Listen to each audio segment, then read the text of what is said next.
Tidak akan ada dulu kalau tidak ada sekarang. Dan tidak ada sekarang kalau tidak ada dulu. Tidak ada hilir kalau tidak ada hulu. Maka kita sebagai manusia, sebagai generasi muda, sebagai khalifatul fil ard, maka harus selalu dan senantiasa mencontoh dan berkiblat pada masa lalu kita.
Assalamualaikum warahmatullahi wabarakatuh. Salam Rahayu, Rahayu, Rahayu.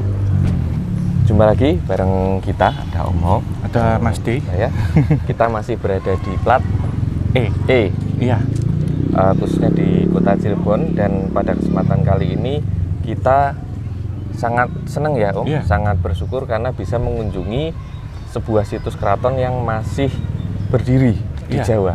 Iya, ini kita berada di Keraton Kanoman Cirebon. Ya. Sebelum nanti kita mengeksplor dan melihat lebih dalam ke areal dalam, ada baiknya untuk Sobat Javanika, untuk teman-teman semua pemirsa, kalau yang mungkin bertanya di mana ini subtitlenya, bisa klik di CC. Iya. Oh ya, ada close, ya sekarang ya. Iya. Close caption, nanti bisa keluar di situ, dan kita OTW juga nanti ada subtitle dalam bahasa Inggris. Mantap. Ya, dalam perjalanan ini kita juga mematuhi protokoler COVID-19 5M. Salah satunya tadi memakai masker, dan setiap 4 jam sekali kita ganti. Ya Mas D ya. Ya. Terus kita juga tes swab juga. Swab, sebelum kita kesini. bawa semprotan kemana-mana. Ya, hand sanitizer kita semprot-semprot biar kita nyaman, aman, dan menjaga imunitas. Kita juga makan-makan kuliner yang ada di Cirebon tentunya. Dan yang enak-enak. Iya, tadi tahu gejrot lagi aku, Tahu Mas. gejrot, apalagi empal gentong, Kita yang belum nyoba nasi jamblang, mie koclok. mie kocok juga. Sudah. Banyak momennya. Oke. Ini sudah kita bahas dan kita sudah mulai diperizinkan untuk masuk. Visanya sudah oke. Jadi sebelum kita masuk, kalau di keraton memang kita harus mematuhi step by stepnya, Mas. Oke. Ya jelas tidak bisa kita random gitu. Kita harus mengikuti langkah-langkahnya. Ini mau kemana, dan cerita yang disampaikan itu juga saya harus mengikuti kaidah-kaidahnya, kajian-kajiannya juga, yang boleh, yang mana yang tidak, yang mana. Baik. Ya. Mungkin pertama langsung kamera full kita sekarang. Kita kemana dulu? Kita ke paling depan dahulu. Oke, kita boleh. ke sini ya. Jadi sekilas di sini ini jelas kalau kita mau masuk, kita memasuki gerbang, Mas D, Sobat Javanika. Dan bentuknya ini kan seperti gerbang Gapura Candi Bentar ya, yang hampir sama kanan dan kiri. Dan ini disebutnya dengan lawang syahadat. Lawang syahadat. Iya. Ada kaitannya dengan syahadat itu sendiri? Iya, karena sebelum masuk sarankan atau kita diwajibkan itu mempercayai atau mengakui tauhid dulu sesuai dengan arahan tauhid. Yang mana bersaksi bahwa Tuhan dan Rasulnya sesuai dengan kalimat syahadat. Dan ini sebenarnya ada border, Mas, di sini yang men-scanning ketika hati kita bersih, fokus atau jujur atau tidak ketika masuk. Jadi sehingga ini kita harus tenang, karena habis ini kita scanning dulu seperti di bandara, Mas. Tapi screeningnya dalam bentuk halus ya? Ya, halus dan positif gitu. Dan memang harus dengan kebersihan hati dulu, Mas. Tenang dulu. Oke, bisa kita mencoba masuk? Iya. Kita lewati petugas screening? Iya. Makanya. Wow. Iya. Ini sebelum cerita lebih banyak, boleh kita jelaskan dulu Om ke teman-teman Javanica secara arsitekturnya, karena ini cukup unik dengan hiasan tempel-tempelan keramik. Iya, ini keramik kalau tadi kita lihat banyak sekali ya. Ini sebenarnya berasal dari negeri Tiongkok. Iya. Iya, dibawa oleh istri dari Sunan Gunung Jati, yaitu Nyonya Ong Ting Niu. Dan waktu beliau ke sini juga membawanya itu berkapal-kapal Mas, banyak. Jadi memang ada misi diplomasi, misi persahabatan juga, dan meninggalkan cindera-mata juga. Jadi ini adalah keramik-keramik asli dari negeri Tiongkok Mas, dari Tiongkok sana. Dan ini memang kalau kita lihat di Cirebon tidak hanya di Keraton Kanoman saja, juga ada di situs-situs lain, dan terutama yang akan kita kunjungi juga itu Keraton Kasepuhan. Kasepuhan, ada Iya. Kanoman pasti ada. Ada Kasepuhan, ya, karena kalau kita melihat Kanoman Kasepuhan itu merujuk pada pembentukan tahunnya.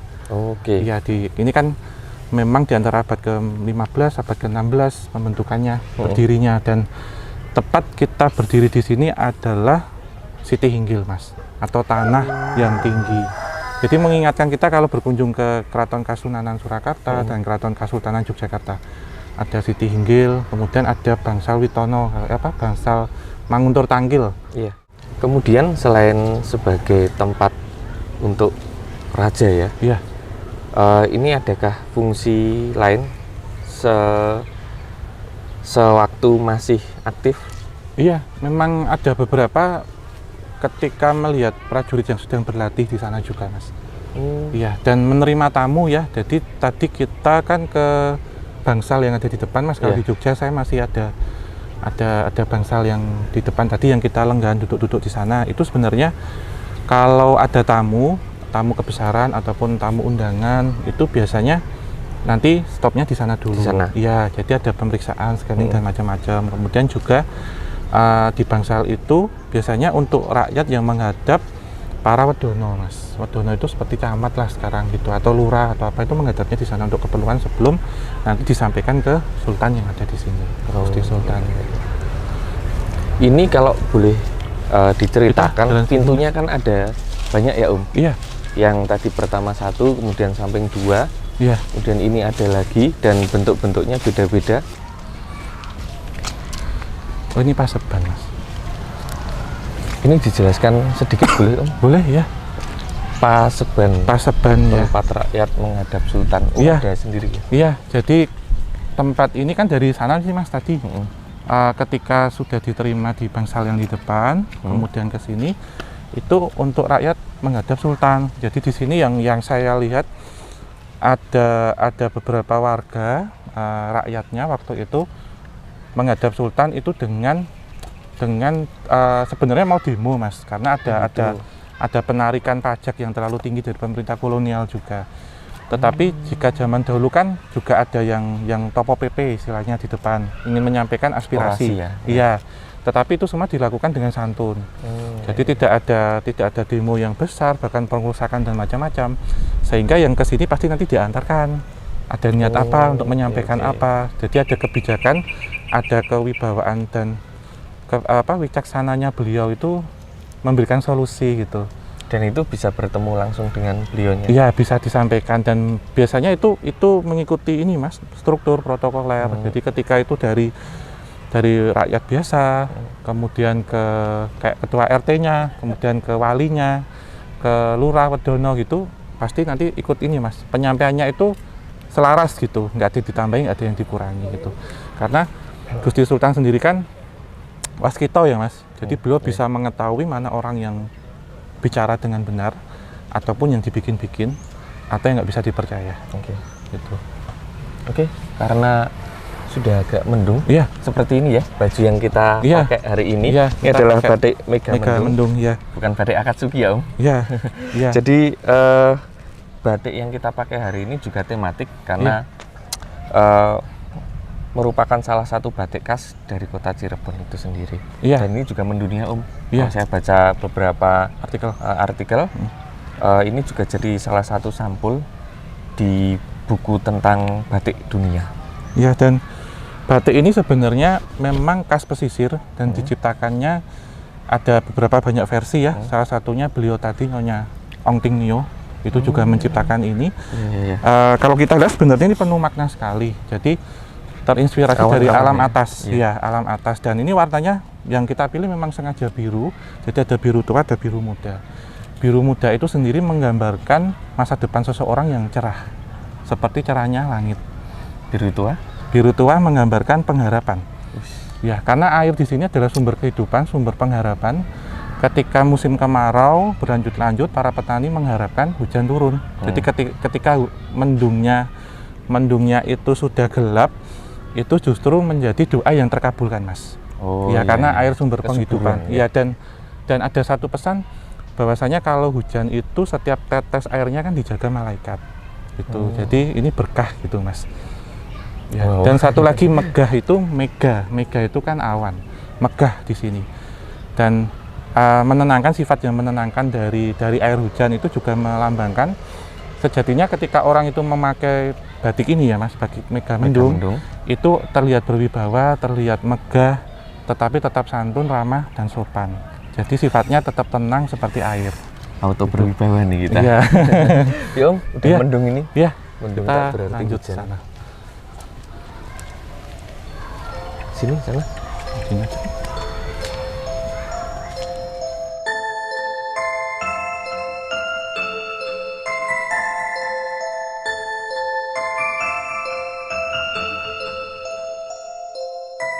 Oke, baik.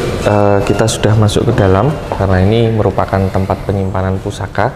Jadi nanti kita persilahkan Om untuk bercerita mana-mana yang memang akan diceritakan, akan disampaikan kepada teman-teman Javanica. Iya. Jadi ini kereta kencana, Mas, Sobat Javanica, dan ini salah satu yang spesial. Dan saya pribadi sebenarnya ingin sekali ziarah ke sini, dan pada hari ini kesampaian gitu. Begitu. Iya.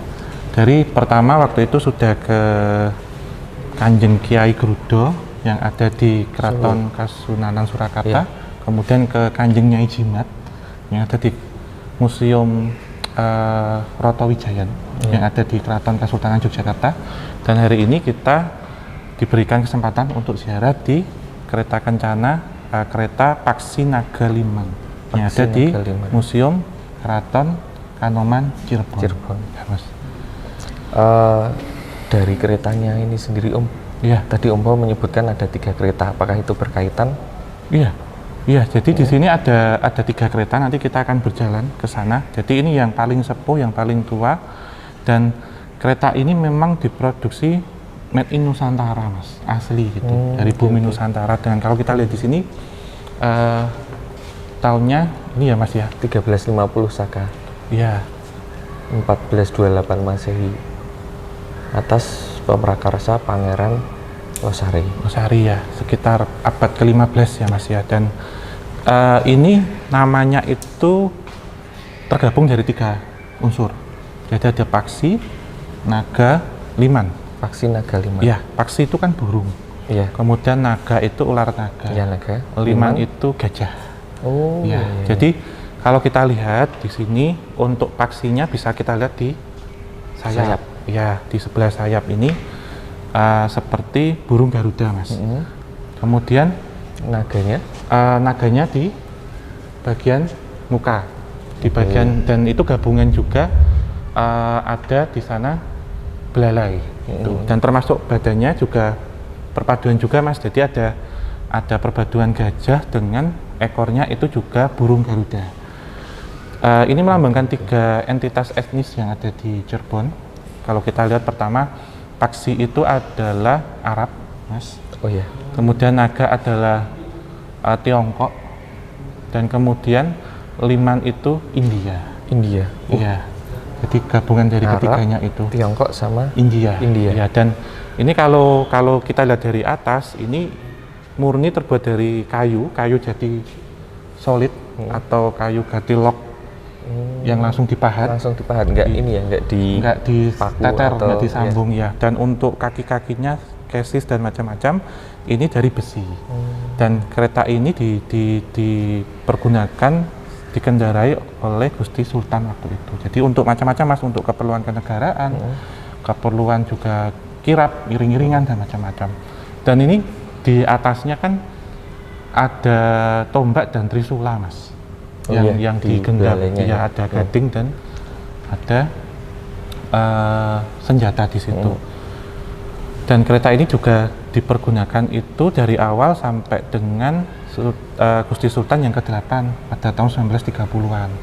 Oke. Ya, dan yang menurut saya spesial, yang istimewa, mungkin kita pikir kalau kereta ditarik kuda. Kuda. Ini Iya. apa yang menarik? Ini ditarik kerbau bule. Oh, Iya. mirip seperti ini ya? Solo. Solo. Iya, jadi Ini. ada kesamaannya, Mas. Tetapi ini kereta yang usianya sepuh, paling tua. Boleh dibilang yang salah satu yang tua Di antara- bumi Nusantara justru. Oh, Iya, iya, karena kalau kita lihat yang di Solo itu kan pertengahan abad ke-18 dan di Jogja pun sama.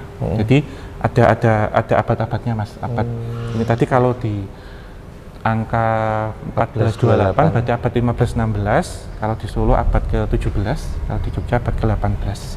Selingnya lumayan ya? Iya, Lumayan iya, iya, dan memang ada perbedaan-perbedaan di situ, Mas, tahun-tahunnya, tapi fungsinya hampir sama. Lantas setelah tahun 1930 itu ada replikanya yang ada di sana. Boleh Ya, kita lihat? mungkin kita lihat di sana. Ini beliau yang sekarang bertahta, Mas. Gusti Sultan yang ke-12. 12 ya, Raja Muhammad Emiruddin. Iya.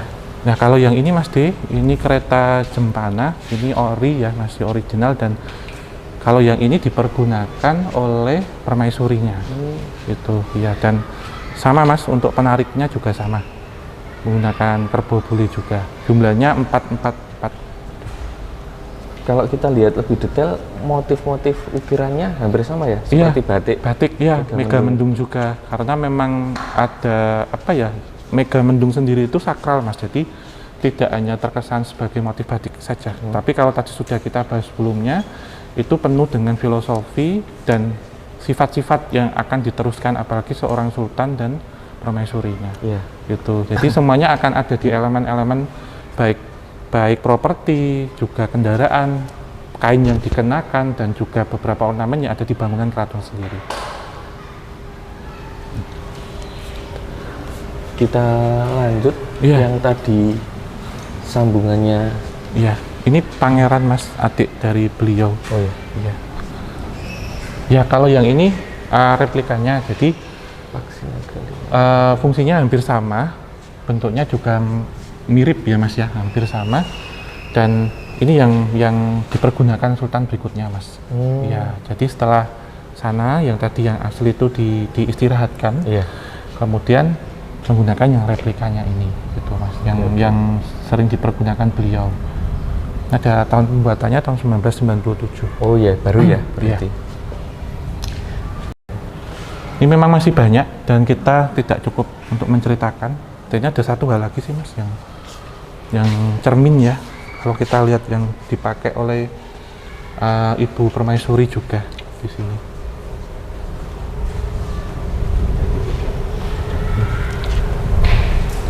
Ini foto-foto zaman dulu nih. Yang tadi kita masuk depan tuh loh, Mas. Jadi Oh iya, ini waktu masih ini ya, masih rame, iya, ada Siti Hinggil. tempel-tempelannya. Dan ini lebih tinggi tuh, Mas, memang Iya. zaman dahulu. Kalau sekarang sudah agak rata Agak gitu. rata. Ada pembandingnya lah itu foto-fotonya zaman dulu. Oke, baik teman-teman. Yang mau diceritakan di dalam museum sudah di dalam cukup kurang lebihnya. Iya. tempat penyimpanan pusaka sudah. Sudah. Oke, Sudah. Ini baik, kita sekilas nanti lanjut. melihat lonceng yang ada di Lonceng luar. yang dari Raffles tadi. Iya. Oke, boleh. Ya teman-teman. Pak, makasih ya. Matur nuwun. Iya, ini disebutnya dengan lonceng Gajah Mungkur. Lonceng Gajah Mungkur. Iya, tapi tidak ada hubungannya sama waduk ya, Mas. Oh, iya. Tempatnya Mas di Wonogiri. Makanya. Ini kalau kita lihat di atas tuh, Mas, ornamen yang di gable-nya atau dalam arsitektur ini kan kalau kita lihat di depannya ini kan fasad Iya, ya. Di iya. atasnya ada Iya. ada gable Iya. atau mahkota bangunan atau disebutnya dengan focal point dari suatu bangunan. Itu menyerupai dengan ornamen gajah, Mas. Ornamen gajah. Ya, tetapi yang dilihat dari belakang. Oh. Di iya. puncaknya, di kemuncaknya, di focal point-nya dari suatu bangunan. kan seperti gajah dari belakang. Ya, gajah mungkur, gajah yang, memungkur. mengungkuri. Yang memungkuri Ya, itu membelakangi membelakangi. dalam bahasa Jawa ya, mungkur. Terus di bawahnya ini ada lonceng. Nah, loncengnya ini spesial Mas karena pemberian dari Tuan Sir Thomas Stamford Raffles untuk Keraton Kanoman Cirebon waktu itu. Ya, dan fungsinya ini kan loncengnya ini dahulunya itu difungsikan untuk penanda waktu sholat. Karena di sebelah sini itu langgar. Ya. Dibunyiin. Ya, jadi ini untuk tempat ibadah untuk sholat ini langgar dan ini dibunyikan 5 kali mengikuti 5 waktu sholat gitu. Tetapi pada tahun 1970 hingga 1980 ini sudah tidak difungsikan dan sekarang menjadi monumen tetenger atau penanda. Oke. Ya, dan yang unik ini Sobat Javanica, di bawahnya ini dahulunya sempat dipergunakan untuk garasi mobil Sultan. Gitu Mas. Dari Gusti Sultan waktu memarkirkan mobil sempat di sini juga. Di dalam. Di dalam, ya. Ini kalau kita ngomong-ngomong tentang Raffles kan dibahasnya tentang History of Java. Iya. Ya, ya ini nanti akan kita bahas secara mendalam lagi di topik yang lain gitu. Tetapi tidak afdol kalau kita datang ke Cirebon kita tidak menemukan titik mula awal berdirinya. Oh, boleh Om. Iya, dari kata apa Cirebon itu? Cirebon. Ya, nanti kita mulai masuk ke dalam. Di dalam ada namanya tempat Witono, Mas, gitu. Atau Witana dalam bahasa sini gitu, Witana. Oke, sepertinya kita sudah mau dituntun ke Dalam. tempat yang baru lagi. Ya, Om. iya. Kita Monggo. langsung ke Kita lewat sini aja, Mas Di. Iya.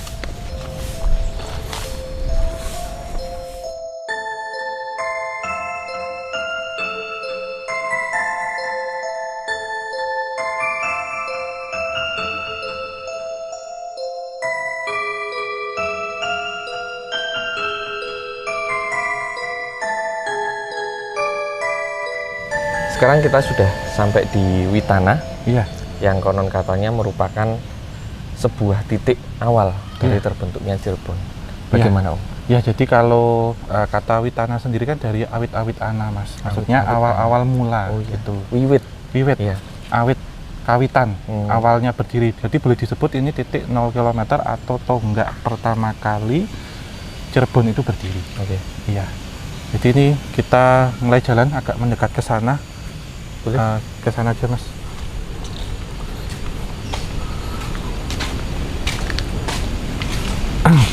Kita di sini dulu. Oke. Untuk bangunan yang di belakang sana, Mas Dir, teman-teman dan Sobat Javanica, ini dulunya itu adalah tempat tinggal atau dalam dari Pangeran Walang Sungsang. Walang Sungsang berarti Iya. masih hubungan erat dengan Raja Prabu Besar Prabu Siliwangi. Iya, jadi beliau ini putra. Masih ada Iya. garis keturunan putra dari Sri Baginda Prabu Siliwangi. Dan beliau kemudian mengambil tempat ini sesuai dengan petunjuk. Jadi sesuai dengan petunjuk yang beliau dapatkan lewat wisik mimpi, Iya. itu mencari satu tempat yang itu lokasinya dekat dengan pesisir pantai utara Oke. atau Muara Jati waktu itu disebutnya. Dan waktu beliau sampai di sini, berdasarkan waskitonya beliau mengambil beberapa ini, Mas, karang yang ada di laut. Itu Seperti yang ada di belakang kita. ini, walaupun Atau di ini belakang asli? Ini asli, Mas. Asli? Dan ini sudah mengalami tambahan-tambahan gitu. Oh iya iya. Jadi ini juga mengingatkan dengan situs yang ada di kota Cirebon, yaitu Gua Sunyaragi. Iya, dan Arsitekturnya ini ya. hampir sama. Hampir sama. Iya, dan itu pada tahun 1428 atau di abad ke-15 sampai dengan 16, memang ini ya nanti akan mempengaruhi frasa atau toponim nama Cirebon itu sendiri, Mas. Cirebon. Iya. Jadi beliau itu waktu kesini ya pertama kali Pangeran Walang Sungsang itu beliau juga menjadi seorang nelayan yang saya lihat.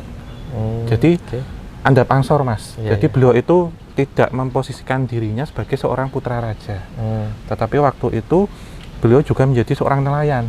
Sehingga siapa sangka kalau beliau itu sebenarnya putra raja yang nanti akan membuat daerah ini menjadi lebih besar gitu. Dan saat itu karena bisa diterima oleh masyarakat, beliau juga membuat seperti olahan dari udang laut yang kecil-kecil. Udang rebon. Rebon, Iya. ya. Dan dari kata itu munculnya karena cuy ya atau cai Cai. rebon Itu Air. artinya air udang. Gitu. Jadi kan udang rebon itu kecil-kecil Mas, kemudian harus direndam dulu. Hal ini juga menciptakan waktu itu produksi udang rebon atau terasi yang besar yang masih di sini. Sehingga dari sebutan Cai Rebon menjadi Cirebon. Ini dari fasa pertama. Iya. Dari toponim yang kedua itu dari bahasa carup. Carup itu campur. Carup. Dan kadang dari bahasa Cirebon, carup, ya, carup, bahasa iya. bahasa sini. Jadi Iya. carup yang berarti campur itu karena mengingat entitas etnis yang ada di sini itu multi etnis Mas. Oke. Jadi ada Tionghoa, ada Jawa, Sunda, kemudian ada India, ada Arab juga yang menjadi ngeblend jadi satu di sini. Kemudian dari kata carup menjadi caruban, menjadi caribon, menjadi ceribon, Caribon hingga Cirebon gitu. Cirebon. Ya, panjang, dan di era kolonial Belanda juga disebutnya dengan Caribon gitu di sini. Secara logat Belanda, Cirebon itu. Ya, dan tempat ini juga menjadi sebuah pesanggrahan, menjadi sebuah apa ya Mas, pemula gitu. Jadi kalau nanti kita diizinkan masuk sekarang, kita mulai masuk ke dalam.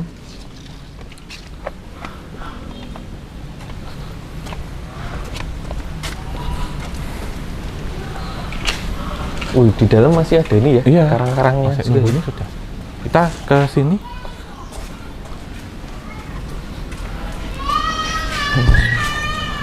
Iya, jadi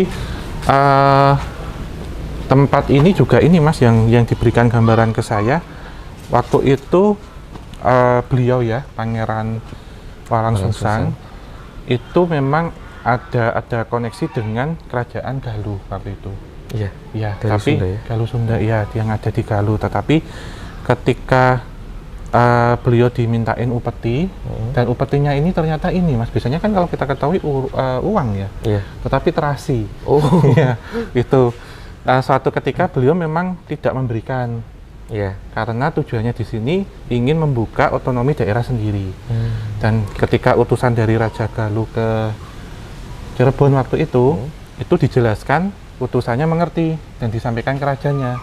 Dan sejak saat itu ketika Pangeran Walang Sungsang ingin membuka daerah di sini menjadi sebuah kadipaten waktu itu, maka beliau digelari sebagai Adipati pertama Cirebon dengan gelar Adipati Cakrabuana. Masih memang ini ya, memang dijaga Keasliannya ya. Iya. Oke. Kemudian yang di depan kita ini Ini bangunannya kan berbeda dengan yang Iya. lain, nggak ada karang-karangnya. iya, ini tempat utama Mas. Jadi dahulunya cungkup atau pesanggrahan ya, tempat beliau tinggal itu di sini Mas. Pangeran Cakrabuana tadi. Jadi beliaunya tinggal di sini dan ini menjadi tonggak utamanya, tempat utamanya yang awal mula Cirebon itu terbentuk, didirikan. Gitu.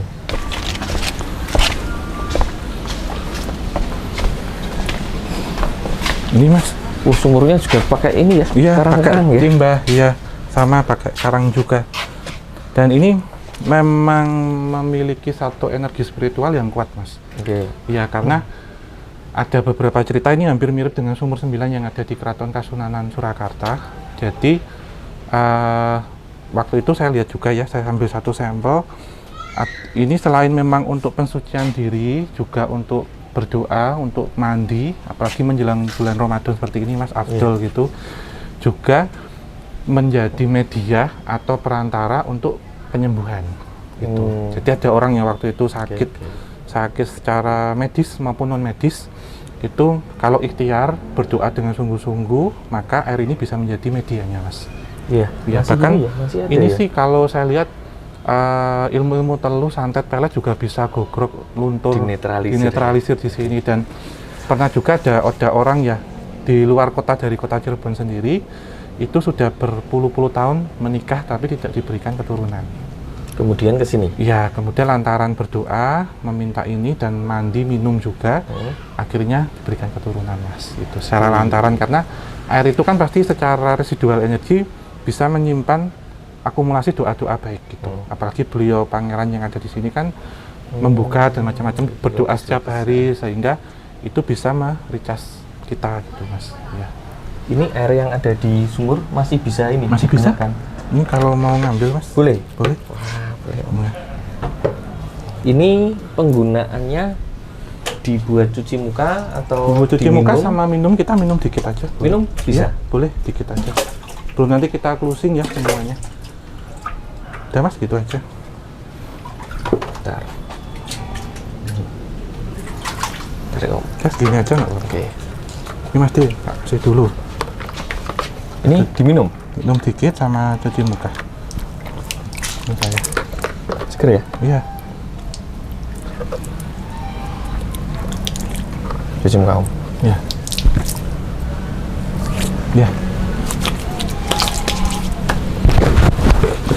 Ya, ini kita ada di penghujung acara, jadi kita langsung recast semuanya di sini ya. Oke. Ya, mungkin perjalanan kita sudahi sampai sini karena sudah menjelang maghrib. Diucapkan terima kasih ya untuk teman-teman semua yang sudah mengikuti kita dari awal. Tetap lestarikan budaya dan sejarah kita. Ya. Karena itu adalah nilai jati diri dari bangsa kita. Oke, dan jangan kemana-mana karena kalau kita sudah ke Kanoman, Ya. pasti kita juga akan Sowan ke Kasepuhan. Ya. Iya. Jadi ikuti terus channel Kisah Tanah Jawa dan jangan lupa Subscribe, berikan komentar positif, masukan, kritik dan saran, share sebanyak-banyaknya dan like juga. Oke. Terima kasih untuk teman-teman semua yang sudah join membership. Ucapkan banyak terima kasih. Kalau mengikutinya di akhir, mungkin tanya kok ini belum keluar subtitlenya gitu. Ada pencetannya Iya, sekarang. di tombol CC atau close caption. Close caption ya. Oke, diucapkan banyak terima kasih. Akhir kata, wabila taufik wal hidayah. Wassalamualaikum warahmatullahi wabarakatuh. Mugio tansah pinaringan rahayu sagung dumadi.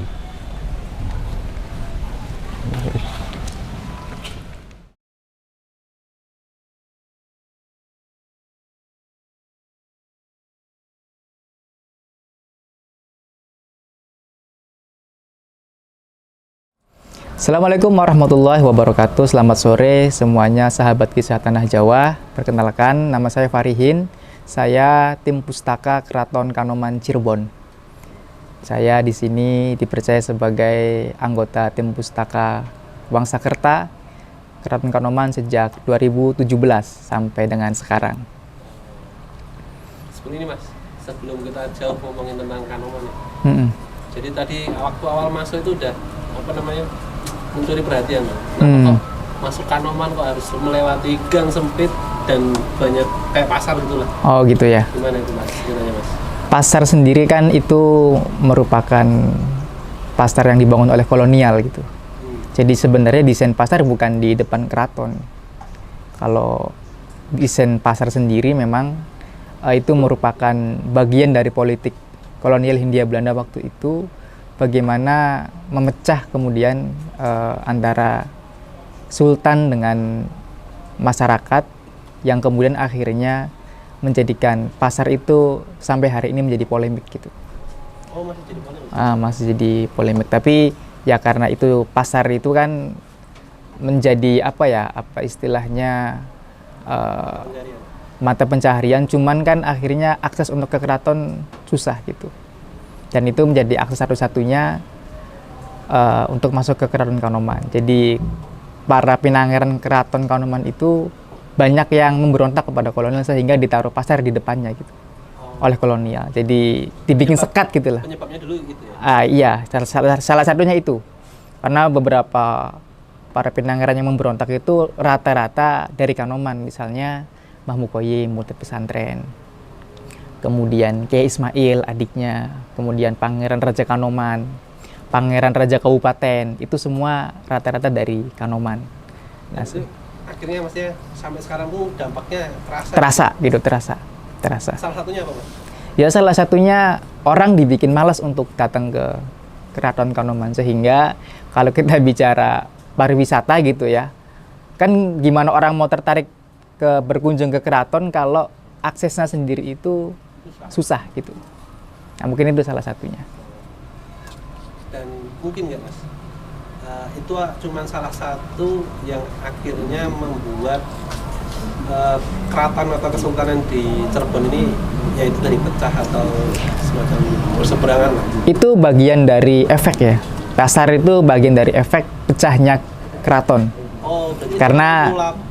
Gitu ya? iya, jadi kalau pecahnya itu jauh sebelum desain pasar dan bangunan pasar. Jadi pasar itu efek karena para pinangeran keraton banyak yang memberontak. Kenapa banyak memberontak? Karena dipecah sehingga VOC masuk, menguasai jalur rempah, menguasai perdagangan, memonopoli perdagangan. Akhirnya para pinangeran yang tidak mau kooperatif dengan VOC lebih memilih untuk keluar dari keraton dan melakukan perlawanan bersama dengan santri dan masyarakat gitu. Mas, aku mau nanyain masalah urutan timeline-nya sebenarnya. Ya, Dikatakan sekarang keraton Kanomanan itu termasuk keraton yang paling tua, yang saat ini masih eksis. Ya kan? Kalau ngomongin timeline, berarti kan lebih tua juga dari keraton Gede dan Solo. ya. Kalau boleh tahu Mas, dimulai dari tahun berapa sih Mas ini Kanoman? Sebelum pecah loh. Sebelum pecah ya. Iya, itu boleh nggak Mas cerita sedikit lini masanya itu? Dalam naskah Babat Cirebon di Keraton Kanoman yang setiap tanggal 1 Suro itu dibacakan ya. Jadi itu juga termaktub dalam naskah Purwakaca Rubanagari, kemudian naskah Negara Kertabumi ya. Itu babat alas awal mula kemudian dibangun Keraton Cirebon atau yang sekarang jadi ada Kanoman Kasepuhan. Itu tahun 1367 Saka atau 1445 Masehinya gitu. Pas tepat hari Minggu Kliwon tanggal 1 Suro atau 1 Muharram. Nah, itu pun masih cikal bakal. Itu eranya Pakuwuan dulu. Sebelum kemudian menjelma menjadi sebuah keraton. Nah, baru kemudian keraton dibangun yang kita bisa baca dalam Risalah Hari Jadi Kabupaten Cirebon itu sekitar tahun 1452 atau 54 baru kemudian dibangun keraton. Sampai pada era Sinuhun, Sunan Gunung Jati dan Pangeran Mas atau Pangeran Muhammad Zainul Arifin itu kira-kira ini luasnya 50 hektar. Jadi Keraton Pakungwati itu meliputi yang kita sebut sekarang Kanoman Kasepuhan. Itu sebelum pecah. Jadi Keraton Cirebon itu luas sebelum pecah gitu loh. Yang sekarang jadi Jalan Pulau Saren, Jalan Benteng, Pasuketan, Petratean, itu dulu wilayah keraton. Cuman wilayahnya dipersempit gitu loh. Dipersempit oleh kolonial gitu, sehingga kita hanya bisa melihat Keraton Kanomannya sekitar 5-6 hektar. Kemudian Kasepuhan bisa kita lihat sekitar 24 hektar. Artinya mana yang 20 hektar itu? Itu. Maka kita bisa lihat di peta di buku sejarah Cirebon abad 17 ya, yang ditulis oleh tim dosen-dosen dari Universitas Pajajaran itu. Itu satu area, Mas. Satu baluarti gitu loh. Kanoman Kasepuhan itu sebelum pecah. Nah, itu Keraton Pakungwati. Namanya, Mas. Namanya. Nah, baru kemudian area yang sekarang Kasepuhan itu dulu itu area perluasan yang dilakukan oleh Pangeran Pesarean atau Pangeran Tajul Arifin, anaknya Sunan Gunung Jati. Jadi pasca Sinuhun keluar dari pemerintahan, beliau memilih untuk berdakwah keliling di Tatar Sunda, menyebarkan agama Islam. Yang bertahta di Cirebon itu adalah anaknya Pangeran Pesarean, yang kemudian membangun perluasan area yang kemudian jadi Kasepuhan itu. Nah, itu area perluasan. Makanya kalau teman-teman misalnya ke Kasepuhan, biasanya akan diterangkan keraton ini berdiri 1529. Nah, itu 1529 itu perluasan wilayah yang dilakukan oleh Pangeran Pesarean. Bisa kita cek misalnya di Purwakaca Rubanagari gitu. Ya, begitu. Kalau narik sedikit, Mas, sebab akhirnya diputuskan dibagi dua tuh, Mas. Kenapa sih, Mas, sebenarnya? Waktu itu Panembahan Girilaya, beliau tuh anaknya Sedang Gayam anaknya Pangeran Mas Muhammad Zainul Arifin, lalu Panembahan Ratu pertama ya. Panembahan Ratu anaknya Sedang Kemuning anaknya Pesarean Muhammad Arifin anaknya Sunan Gunung Jati. Jadi generasi cicit berarti ya. Panembahan Girilaya waktu itu mempunyai istri dari Mataram. anaknya Amangkurat I. Nah, Panembahan Girilaya ini sejak pertama kali beliau bertahta, beliau kemudian diundang oleh mertuanya Amangkurat I itu untuk datang ke Mataram bersama dengan dua putranya, yaitu Martawijaya Samsudin yang kemudian disebut Sultan Sepuh, dan juga Kartawijaya Badriddin yang kemudian disebut Sultan Anom pertama ini. Diundang ke sana ke Yogyakarta ya. Undangan yang dikira adalah rasa kangen lah, mungkin rasa kangen antara mertua kepada menantu, ternyata itu berubah menjadi sebuah tahanan terhormat.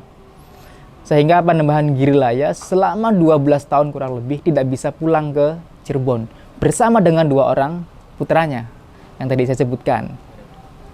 Nah, lalu setelah itu sekitar tahun 1662 Panembahan Girilaya wafat dan dikuburkan di Astana Giriloyo yang dekat dengan Imogiri itu. Nah, itu di situ ada makam Panembahan Girilaya, itu Raja Cirebon yang dimakamkan di Jogja waktu itu. Nah, makanya kemudian ketika Mataram diserang oleh rombongan Trunojoyo dari Madura, Monte Moreno, kemudian Karenggalesong, anaknya Hasanuddin Makassar, itu kedua putra mahkota ini kemudian diselamatkan oleh Trunojoyo. Itu tahun 1677.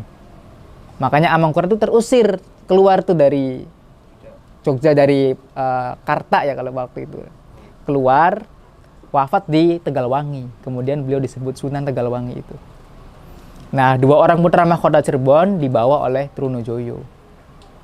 Nah, lalu kemudian dua putra mahkota ini dibebaskan oleh Pangeran Wangsakerta, adik dari Martawijaya dan Kartawijaya itu. Wangsakerta meminta bantuan kepada Ageng Tirtayasa yang juga masih kerabat dari Cirebon. Lalu kemudian beliau dibebaskan dan dua-duanya demi menghindari perpecahan di antara keduanya, maka kemudian dua-duanya diangkat sebagai sultan. Gitu ya, itu. Cuman di sini ada titik di mana orang nggak banyak tahu. Orang nggak banyak tahu. Nah, yang orang nggak banyak tahu itu begini. Ibunya Sultan Anom, Kartawijaya, dengan ibunya Martawijaya ternyata berbeda. Ternyata berbeda. Kalau ibunya Sultan Kanoman itu Banten. Sementara ibu dari Marta, Kasepuhan itu dari Mataram. Nah, maka di catatan kita di sini menyebutkan bahwa berbeda ibu antara Sultan Anom dan Sultan Sepuh. Meskipun versi yang lain itu sama ibunya gitu. Tapi kita punya referensi yang berbeda terkait dengan ibu dari kedua putra mahkota ini. Nah, maka Ageng Tirtayasa menghendaki putra mahkota itu adalah Kartawijaya Badriddin, Kanoman gitu. Sementara waktu itu Wangsakerta karena tidak mau ada perpecahan, akhirnya beliau juga meminta saran gitulah supaya tidak terjadi perpecahan. Dan versi yang lain kita bisa cek di beberapa, saya pernah membaca salah satu buku itu, justru yang Marta ini yang waktu itu lebih pro kepada VOC waktu itu. Nah, makanya persoalan Anom dengan Sepuh ini pun sebenarnya belum selesai. Jadi tidak bisa kita sederhanakan dan kita hitam putihkan, oh Anom itu muda, gitu loh. Oh Sepuh itu tua, gitu loh. Enggak sesederhana itu persoalan. Ada kompleks gitu. Kalau secara ini mas, apa ya, tahta atau misalnya secara tingkatannya dari yang dari Banten sama Mataram tuh ada kata itu nggak sih mas? Atau sebenarnya sama? Kalau yang di kita sendiri kan gini, jadi putra mahkota itu harus dari kerabat yang masih satu genealogi dengan Sunan Gunung Jati. Satu darah. Ya, makanya di Kanoman pun permaisuri harus ratu gitu ya, yang keturunan Sunan Gunung Jati gitu. Tapi konteks pada waktu itu kan belum muncul pembagian waktu Girilaya itu ya, belum karena pembagian itu baru ketika anaknya ini yang Marta dengan Karta ini itu. Nah, maka kalau Banten ini menghendaki Karta, Sultan Kanoman gitu, itu putra mahkotanya. Nah, maka kita ada cerita misalnya di cerita lokal ya, ada Bodo Cabar Bodo Tawilun itu menceritakan dua putra mahkota itu. Nah, kalau versinya Gamel itu Anom itu bukan muda tapi raja gitu. Jadi kalau misalnya orang Gamel mau kemana? Mau ke raja, mau ke Anom. Gitu. Jadi misalnya ada raja gitu loh. Putra mahkota itu disebutnya Prabu Anom. Siliwangi itu Prabu Anom, dia putra mahkota. Jadi sepemahaman saya bahwa Anom itu dia kan anaknya Girilaya gitu. Jadi Anom itu adalah putra mahkota. Bukan urusannya dengan kakak adik tapi anak dengan orang tua gitu. Gitu loh, logikanya begitu ya. Makanya ini belum selesai sebenarnya. Maka kalau dari beberapa famili yang di sini, muda itu untuk memudahkan supaya tidak terjadi bentrokan pertumpahan darah gitu. Belajar dari kasus Singosari, belajar dari kasus Mojopahit gitu. Belajar dari kasus Demak. Itu kan semua tumpah darah dalam pergantian tahta. Nah, barangkali Cirebon mengambil pelajaran dari kisah-kisah itu, akhirnya bagaimana caranya supaya tidak terjadi pertumpahan darah di antara keluarga, maka Kartawijaya atau Sultan Anom memudahkan supaya tidak ada pertumpahan darah di antara keluarga. Ya. Dibahasakan jadi Kanoman mengalah untuk menghindari. Bisa dikatakan seperti itu. Gimana? Bisa dikatakan mengalah itu memudahkan gitu ya. Menurut Elang Harja sendiri juga seperti itu. Artinya adalah kita bisa lihat pusaka-pusaka yang tua itu ada di sini. Misalnya Paksi Nagaliman, kereta Jempana gitu ya. Kemudian kursi Gading Gilang Kencana, kursi pemberian Prabu Siliwangi pada Pangeran Cakra itu ada di sini. Kemudian jubah Rasul itu mas kawinnya Syarif Abdullah kepada Rara Santang atau Syarifah Mudaim. Ayah dan ibunya Sunan Gunung Jati itu ada di sini. Gamelan sekaten yang setiap tanggal 8 sampai 12 Mual Padma atau mulut dibunyikan ada di sini. Termasuk bibit gamelannya dari Sang Hyang Bango. Gong bibit, saron bibit gitu. Bonang bibit, ceret bibit gitu. Itu semua ada di sini. Jadi Kanoman itu kalau bisa kita katakan dan memang itu kenyataannya ya. Satu pewaris tahta, dua pewaris nasab silsilah, dan juga pewaris tradisi. Jadi ketiganya semua ada di sini. Gitu. Makanya pembacaan babad cuma ada di sini. Grebeg Sawal. Tradisi. Ya, semua tradisi komplit ada semua di sini. Dari mulai tahun Alif sampai tahun Jim akhir semua ada. Dari mulai 1 Muharram pembacaan babad sampai dengan Grebeg Agung bulan Dzulhijjah semua ada di sini. Oke Mas, jadi lanjut tentang bahasa arti belum selesai. Selesai yang dimaksud seperti apa sih Mas? Jadi yang kita maksud dalam arti selesai ini adalah bener nggak kalau Anom itu muda? Bener nggak kalau sepuh itu tua gitu? Nah selama ini kan kita masih banyak menemukan kerancuan dalam mengartikan Anom dengan sepuh itu. Sehingga hal itu dianggap sebagai hal yang belum selesai. Karena secara pengertian baik terminologi maupun etimologinya itu belum selesai. Apalagi kalau kita bicara realitas data dan faktanya. Misalnya pusaka-pusaka, tradisi dan ritual. Sampai kemudian garis lurus ketika putra mahkota itu jumenang itu kan semua di sini masih utuh gitu. Nah, sementara di yang lain itu tidak sebagaimana yang di sini.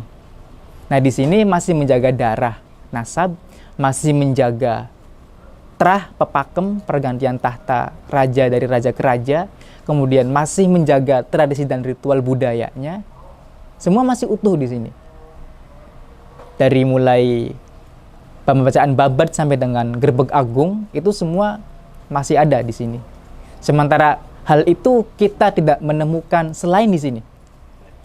Gitu. Maka kembali yang tadi bahwa Yang dimaksud selesai adalah ketika kita bisa menemukan etimologi dan terminologi dari pengertian sepuh dengan anom, dan juga dihubungkan dengan data dan faktanya hari ini. Karena keraton itu mesti ada sasmitanya. Kalau kita baca di naskah Tarekat Satoriyah, itu ada namanya serat prama punika cariosan sasmitaning kraton. Punika bab menerangkan tentang babukaning carios, pembukaan cerita tentang keraton gitu. Nah, keraton itu seperti diumpamakan sebagaimana manusia. Ada kepalanya, ada badannya, ada kemaluannya. Betal Makmur itu adalah kepalanya. Otak itu simbol akal gitu. Makanya akal itu adalah mahkota kata agama. Dalam tumpeng itu lombok itu kan di atas gitu ya. Itu karena posisinya adalah Betal Makmur. Nah, Betal Makmur itu kalau kita hubungkan dengan peristiwa Isra Mi'raj, itu kan tempatnya malaikat bertawaf 10.000 yang nggak balik-balik lagi gitu, tiap hari itu. Nah, itu posisinya adalah di atas. Nah, itu ciptanya, gagasan, ide, pengetahuan, itu adalah Betal Makmur. Itu cipta. Turun ke bawah ada Betal Haram. Itu keraton ya. Ini jantung atau hati. Maka ini disebut karsa. Perasaannya. Lalu kemudian ada Betal Muqaddas. Itu adalah jana loka. Itu pelanangan atau kemaluannya. Itu disebut karyanya. Cipta, karsa, karya. Yang kemudian itu menjadi pengertian budaya. Budaya adalah hasil cipta, karsa, dan karya manusia. Jadi kalau ciptanya benar, karsanya benar, nyambung toh, maka karyanya akan benar. Itulah keraton. Jadi keraton adalah simbol kebudayaan. Maka di dalamnya ada ritual, ada tradisi, ada pepakem, ada kesenian. Itulah ruang besar budaya. Jadi keraton adalah rumah besar kebudayaan. Sementara kebudayaan adalah mengajarkan untuk gotong royong. Maka inilah tempat asal-usul kembalinya kita semua sebagai bangsa Indonesia kembali kepada makom budaya ini. Nah, keraton harus ada sasmitanya dan Kanoman punya itu. Termasuk pasar pun harus ada sasmitanya. Maka Betal Makmur, Betal Haram, dan Betal Muqaddas disebut sebagai Hendra Loka, Jana Loka, dan Swarga Loka. Ini Hendra Loka, Jana Loka, Swarga Loka. Oke Mas, menarik sih. Terakhir Mas, dari pemahaman budaya tadi dan semuanya, kalau ngomongin satu kalimat atau pesan buat generasi teman-teman yang nanti nonton, ada nggak Mas pesan apa yang Mas pengen sampaikan dari pemahaman budaya itu? Sebenarnya kita harus apa sih sebenarnya? Ada pesan amanat, saya hanya melanjutkan. Ini ada pesan amanat dari Kropak 632 kalau nggak salah, yang disampaikan oleh Prabu Guru Dharma Siksa Maharsi di Galunggung. Hananguni hana mangke, tan hananguni tan hana mangke. Tidak akan ada dulu kalau tidak ada sekarang, dan tidak ada sekarang kalau tidak ada dulu. Tidak ada hilir kalau tidak ada hulu. Maka kita sebagai manusia, sebagai generasi muda, sebagai khalifatul fil ard, maka harus selalu dan senantiasa mencontoh dan berkiblat pada masa lalu kita. Harus mengambil pelajaran apa yang telah terjadi di masa lalu. Itulah kenapa kitab suci, kitab wahyu, kita sebagai umat Islam maupun teman-teman sebagai umat non-Islam, itu di dalamnya selalu banyak menceritakan kisah-kisah di masa lalu. Kisah Musa, kisah Isa, kisah Adam, kisah Ibrahim. Semua menceritakan masa lalu, di mana masa lalu itu harus kita ambil pelajaran untuk kita melangkah di masa depan. Maka ada satu kalimat begini, tinta ulama lebih utama daripada darahnya syuhada. Tapi tinta sejarah lebih utama daripada darahnya ulama. Karena tanpa ada tinta sejarah, pengorbanan dan jasa para ulama tidak akan kita ketahui dan justru malah akan kita lupakan. Maka inilah kita pentingnya belajar sejarah. Dan saya mengapresiasi upaya yang dilakukan oleh teman-teman Kisah Tanah Jawa, dan ini sangat bermanfaat untuk generasi muda yang kelak akan menjadi pemimpin bangsa Indonesia.